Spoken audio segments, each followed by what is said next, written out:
नमस्कार दोस्तों, स्वागत है आपका हमारे YouTube चैनल पे। आज के वीडियो में हम देखेंगे भारत के कवि वीडियो के द्वितीय भाग को। तो इस वीडियो को अंत तक जरूर देखें, इसे लाइक करें, शेयर करें और अगर अभी तक आपने इस YouTube चैनल को सब्सक्राइब नहीं किया है तो अभी तुरंत सब्सक्राइब कर लें और बेल आइकॉन को जरूर प्रेस कर दें। पिछले वीडियो में हमने भारत के कवि वीडियो के प्रथम भाग को देखा था, जिसमें हमने कई सारे प्रसिद्ध कवियों के बारे में जानकारी प्राप्त की थी। अगर आपने वो वीडियो अभी तक नहीं देखा है तो जरूर देख लें, लिंक डिस्क्रिप्शन में दिया गया है। तो आइए शुरू करते हैं इस दूसरे भाग को और जानते हैं कुछ प्रमुख कवियों के बारे में। हिंदी फिल्मों के प्रसिद्ध गीतकार, पटकथा और संवाद लेखक सलीम जावेद की जोड़ी में शामिल जावेद अख्तर एक जाना पहचाना नाम है। ग्वालियर में जन्मे जावेद अख्तर सीता और गीता, जंजीर, दीवार और शोले फिल्म की कहानी, पटकथा और संवाद लिखने के लिए प्रसिद्ध हैं। उन्हें कई पुरस्कारों से भी सम्मानित किया जा चुका है। मध्यकालीन हिंदी साहित्य के महान राम भक्त तुलसीदास के नाम से प्रचलित राम बोला दुबे एक महान कवि थे। इन्होंने रामचरितमानस और हनुमान चालीसा जैसे विश्व प्रसिद्ध ग्रंथों की रचना की थी। इन्हें आदि काव्य रामायण के रचयिता महर्षि वाल्मीकि का अवतार भी माना जाता है। काशी के एक घाट पर रहते हुए उनके अंदर कवित्व शक्ति की प्रस्फुरण हुआ और वे संस्कृत में पद्य रचना करने लगे। रामनवमी के दिन इन्होंने रामचरितमानस की रचना आरंभ की और 2 वर्ष 7 महीने और 26 दिन में राम विवाह के दिन यह रचना पूर्ण हुई। धर्मवीर भारती आधुनिक हिंदी साहित्य के प्रमुख लेखक, कवि, निबंधकार, उपन्यासकार, नाटककार और सामाजिक विचारक थे। वे एक समय के प्रख्यात पत्रिका धर्मयुग के प्रधान संपादक भी थे। इनका उपन्यास गुनाहों का देवता एक सदाबहार रचना मानी जाती है। सूरज का 7वां घोड़ा, अंधा युग, ठेले पर हिमालय इनकी प्रमुख कृतियां हैं। हिंदी और मैथिली के अप्रतिम लेखक, कवि, अनेक भाषाओं के ज्ञाता और प्रख्यात साहित्यकार नागार्जुन ने हिंदी के अतिरिक्त मैथिली, संस्कृत और बांग्ला में रचनाएं और अनुवाद कार्य किए।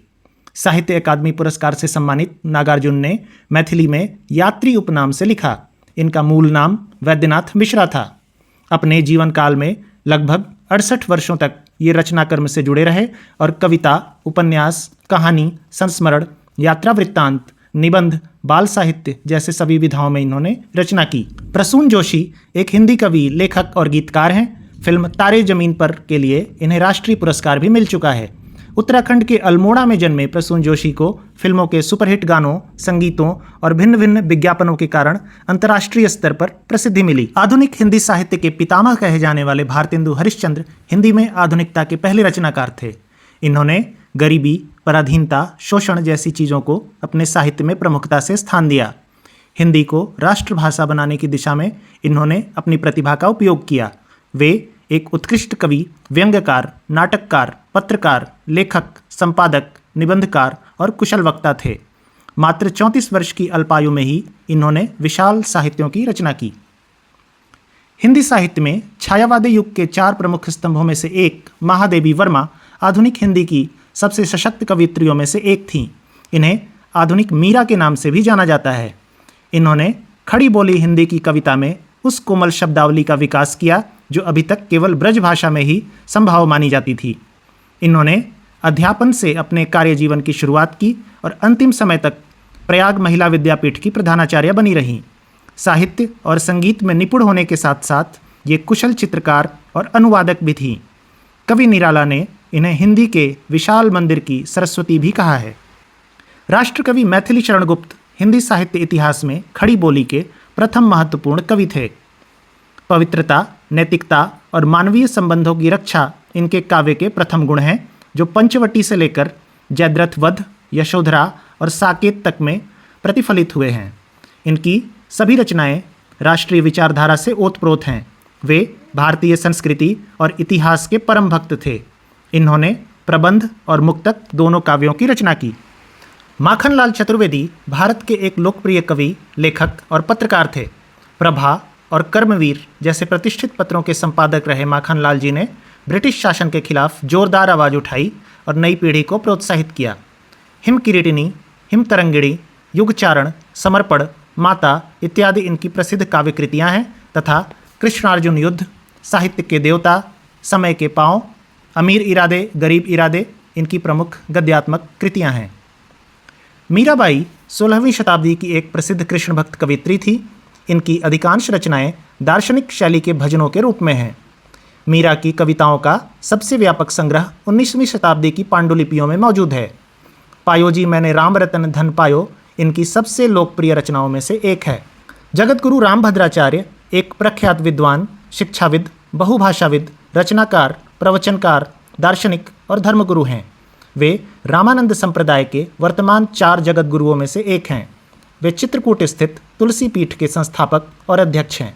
रामभद्राचार्य जी 22 भाषाएं बोलते हैं और इन्होंने भोजपुरी, संस्कृत, हिंदी समेत अनेक भाषाओं में 250 से भी अधिक पुस्तकों और ग्रंथों की रचना की, जिनमें महाकाव्य, खंडकाव्य, पत्र काव्य, गीत काव्य, रीति काव्य, शतक काव्य, स्त्रोत काव्य, सुप्रभात काव्य, भाष्य काव्य, नाटक काव्य, भाष्य, विमर्श, प्रवचन इत्यादि शामिल हैं।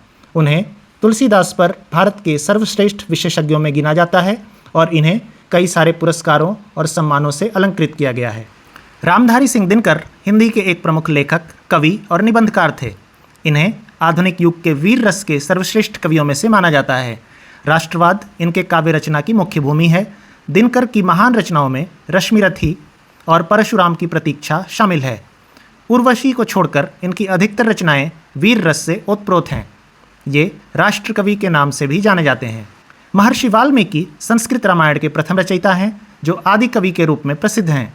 अपने महाकाव्य रामायण में उन्होंने अनेक घटनाओं के समय के सूर्य, चंद्र और अन्य नक्षत्रों की स्थितियों का वर्णन किया है, जिससे ज्ञात होता है कि वे ज्योतिष और खगोल विद्या के भी प्रकांड ज्ञानी थे। शिवमंगल सिंह सुमन प्रसिद्ध हिंदी कवि और शिक्षाविद थे। उत्तर प्रदेश के उन्नाव में जन्मे शिवमंगल सिंह सुमन ने अनेक प्रसिद्ध कविता संग्रह, गद्य रचनाएं और नाटक लिखे। इन्हें कई प्रमुख सम्मानों से सम्मानित भी किया गया था। 2002 में दिल का दौरा पड़ने से इनका देहांत हो गया था। तो इस भाग में इतना ही। अगले भाग में ऐसे ही अन्य कवियों के बारे में रोचक और ज्ञानवर्धक जानकारियों के साथ फिर मिलेंगे। कैसी लगी आपको ये जानकारी कमेंट में हमें जरूर बताएं। इस वीडियो को देखने के लिए धन्यवाद। इसे लाइक और शेयर करें और ऐसी सभी वीडियोस की समय पर जानकारी पाने के लिए कृपया हमारे YouTube चैनल को जरूर सब्सक्राइब कर लें। बहुत बहुत धन्यवाद। जय हिंद।